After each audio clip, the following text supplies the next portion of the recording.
Assalamualaikum warahmatullahi wabarakatuh. Kami dari PGMI 6A kelompok 3 akan menjelaskan materi perkuliahan tentang standar isi dan standar proses. Mari kita simak video berikut ini. Di sini saya akan menjelaskan mengenai definisi dari standar isi dan dasar hukum standar isi. Baik, pertama-tama saya akan menjelaskan mengenai standar. Nah, di sini standar dapat diartikan sebagai patokan atau kriteria minimal. Sebuah standar seringkali mengacu pada pencapaian minimal. Nah, begitu juga dengan standar isi. Standar isi menurut Undang-Undang atau USP nomor 20 tahun 2003 merupakan kriteria minimal, batasan, patokan, atau syarat yang harus dicapai dalam peningkatan mutu. Nah, standar isi harus ditetapkan sebagai kriteria penyusunan perencanaan.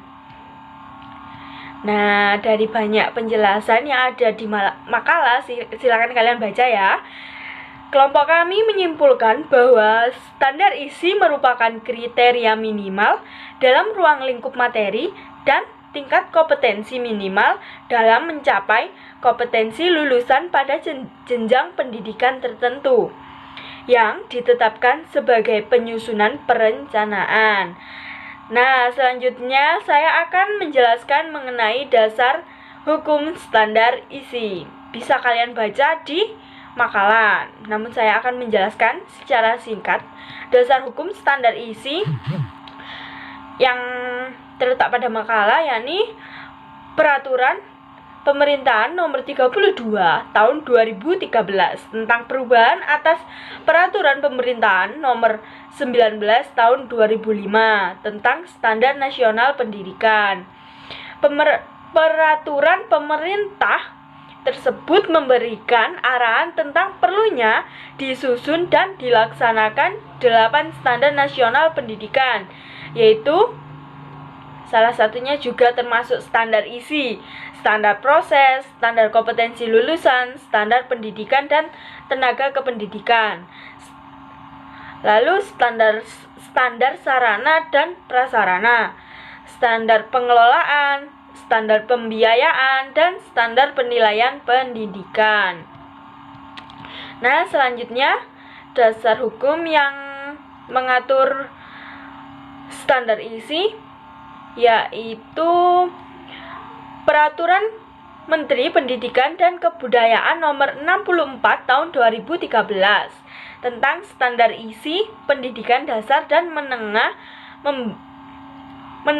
memberikan arah yang jelas tentang standar isi kurikulum 2013 untuk jenjang pendidikan dasar dan menengah. Dalam Permendikbud tersebut diatur bahwa penyusunan standar isi disesuaikan dengan substansi tujuan pendidikan nasional dalam domain sikap spiritual dan sikap sosial, pengetahuan dan keterampilan.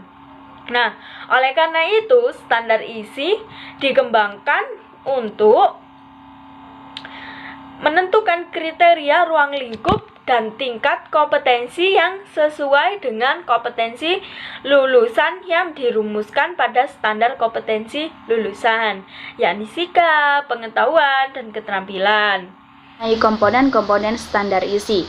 Komponen standar isi dibagi menjadi 4 macam, yaitu yang pertama kerangka dasar kurikulum, yang kedua struktur kurikulum, yang ketiga beban belajar, dan yang keempat adalah kalender pendidikan. Kerangka dasar kurikulum dibagi menjadi 3 aspek. Aspek yang pertama yaitu aspek muatan kurikulum yang terdiri dari mata pelajaran, muatan lokal, kegiatan pengembangan diri, kemudian ketuntasan belajar, kenaikan kelas, dan kelulusan. Aspek yang kedua, prinsip pengembangan kurikulum, yaitu yang melibatkan guru, MGMP, LPMP, Dinas Pendidikan, komite sekolah, mengacu pada standar kompetensi lulusan serta memenuhi ketentuan fokus pada prestasi, perkembangan diri, potensi, kebutuhan, dan kepentingan peserta didik beserta lingkungannya. Kemudian aspek yang ketiga yaitu prinsip pelaksanaan kurikulum. Dalam pelaksanaannya, kurikulum harus benar-benar mampu memberikan layanan pendidikan yang berkualitas bagi peserta didik, menegakkan 5 pilar belajar, menegakkan strategi belajar yang berorientasi pada peserta didik, dan sebagainya. Kemudian yang kedua yaitu struktur kurikulum. Nah, struktur kurikulum ini dibagi menjadi dua, yaitu isi struktur kurikulum dan standar kompetensi dan kompetensi dasar. Yang ketiga, beban belajar. Nah, beban belajar ini ada 3 macam, yaitu tatap muka, penugasan terstruktur, serta kegiatan mandiri tidak terstruktur. Pada tatap muka, dengan mengacu pada 3 ketentuan, yaitu 1 jam pelajaran dilakukan selama 40 menit, kemudian setiap minggu jumlah jam pembelajaran minimal adalah 32 jam, jumlah minggu efektif per tahun minimal 34 minggu. Yang kedua, penugasan terstruktur. Penugasan terstruktur ini bertujuan untuk mengarahkan peserta didik agar bisa mencapai SKL atau standar kelulusan. Yang ketiga, kegiatan mandiri tidak terstruktur, yang artinya kegiatan ini disusun oleh guru agar peserta didik bisa mencapai kompetensi tertentu. Waktu penyelesaiannya dilimpahkan sepenuhnya pada peserta didik. Dan yang terakhir yaitu kalender pendidikan, di mana kalender pendidikan ini memuat beberapa ketentuan, yaitu yang pertama ada awal tahun pembelajaran, yang kedua alokasi waktu untuk minggu efektif mengajar, yang ketiga alokasi waktu untuk pembelajaran efektif, yang keempat hari libur, dan yang kelima yaitu mengacu pada standar isi yang telah dirumuskan oleh pemerintah. Pengertian standar proses. Di dalam kamus, pengertian dari standar yaitu ukuran baku, sedangkan proses memiliki arti rangkaian peristiwa atau perubahan dalam perkembangan sesuatu atau tahapan yang harus dilalui untuk menghasilkan sesuatu. Jadi, dapat kita ketahui bahwa pengertian dari standar proses adalah patokan-patokan baku yang harus dilalui dalam rangka menghasilkan sesuatu.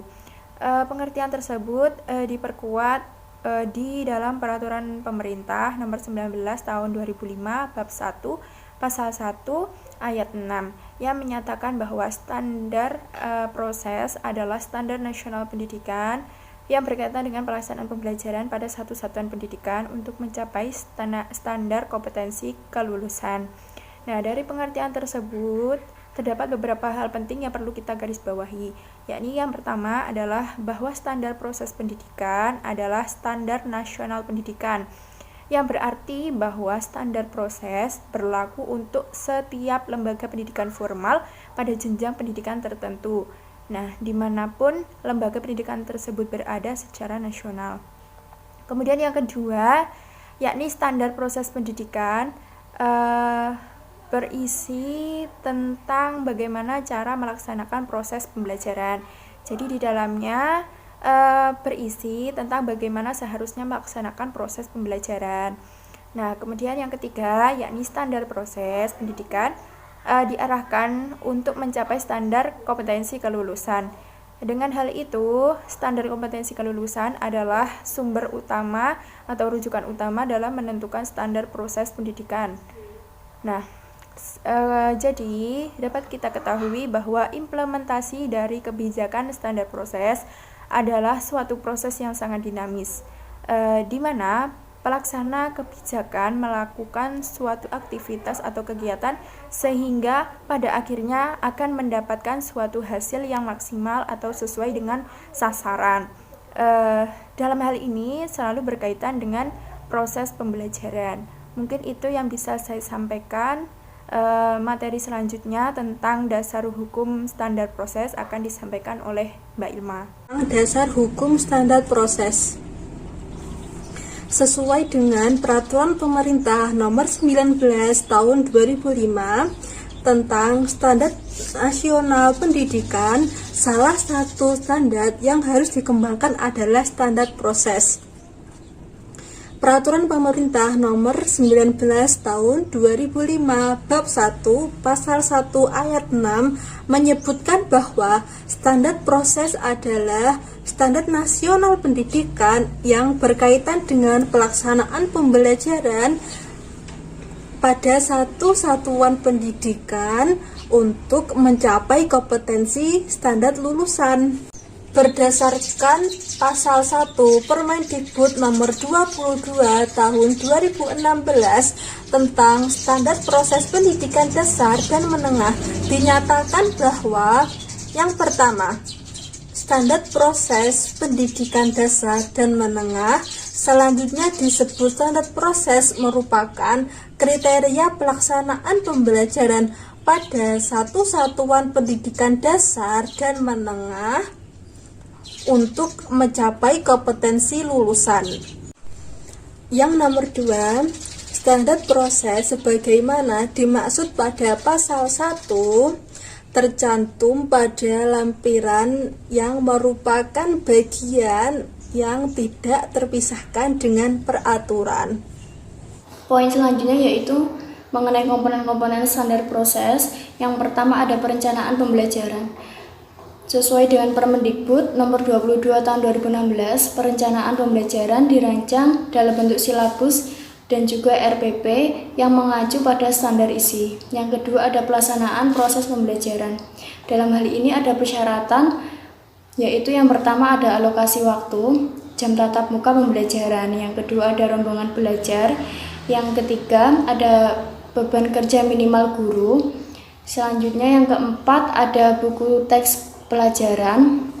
Yang kelima ada pengelolaan kelas dan laboratorium. Yang selanjutnya ada penilaian hasil dan proses pembelajaran. Dalam hal ini ada dua fungsi utama penilaian yang perlu diwujudkan, yaitu yang pertama kita bisa mengetahui tingkat efektivitas program melalui pencapaian tujuan-tujuan. Yang kedua, kita bisa mengidentifikasi bagian-bagian dari program pembelajaran yang mana yang perlu kita perbaiki. Selanjutnya yaitu ada pengawasan proses pembelajaran. Dalam hal ini dilakukan melalui kegiatan seperti supervisi, evaluasi, dan tindak lanjut secara berkala. Pengawasan proses pembelajaran dilakukan oleh satuan pendidikan dan juga pengawas, meliputi yang pertama ada prinsip pengawasan, yang kedua ada sistem dan entitas pengawasan. Terima kasih sudah menyimak video penjelasan materi mengenai standar isi dan standar proses dari kami. Semoga bermanfaat. Wassalamualaikum warahmatullahi wabarakatuh.